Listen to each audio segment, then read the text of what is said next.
আসসালামু আলাইকুম রহমতুল্লাহ।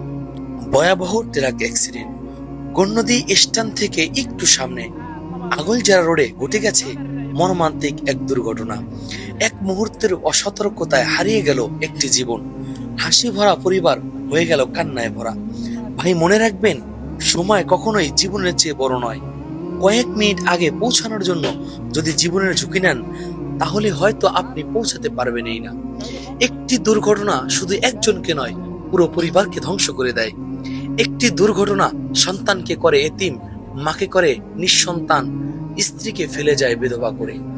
একটা ভুল গতি কেড়ে নিতে পারে অসংখ্য স্বপ্ন, অসংখ্য আশা, অসংখ্য নির্ভরতার ভরসা। তাই আমার অনুরোধ, দয়া করে সাবধানে গাড়ি চালান। আপনার পরিবারের চোখ আপনার দিকে তাকিয়ে আছে, আপনার জন্য অপেক্ষা করছে ছোট্ট সন্তানের মিষ্টি হাসি, মায়ের দোয়া, বাবার গর্ব, স্ত্রীর ভালোবাসা। আপনার সামান্য অসতর্কতা যেন তাদের জীবনে অশ্রু হয়ে না নামে। তাদের কাছে আপনার প্রাণটাই আসল দুনিয়া। আপনি বেঁচে থাকলেই তারা সুখী।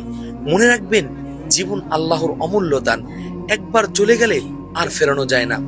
সতর্ক চালানোই পারে জীবনকে রক্ষা করতে, পরিবারকে বাঁচিয়ে রাখতে, আর সমাজকে শান্তি দিতে। তাই সবার প্রতি অনুরোধ, রাস্তা চিনে চলুন, গতি নিয়ন্ত্রণ করুন এবং মনে রাখুন, গতি নয়, সতর্কতাই জীবন বাঁচায়।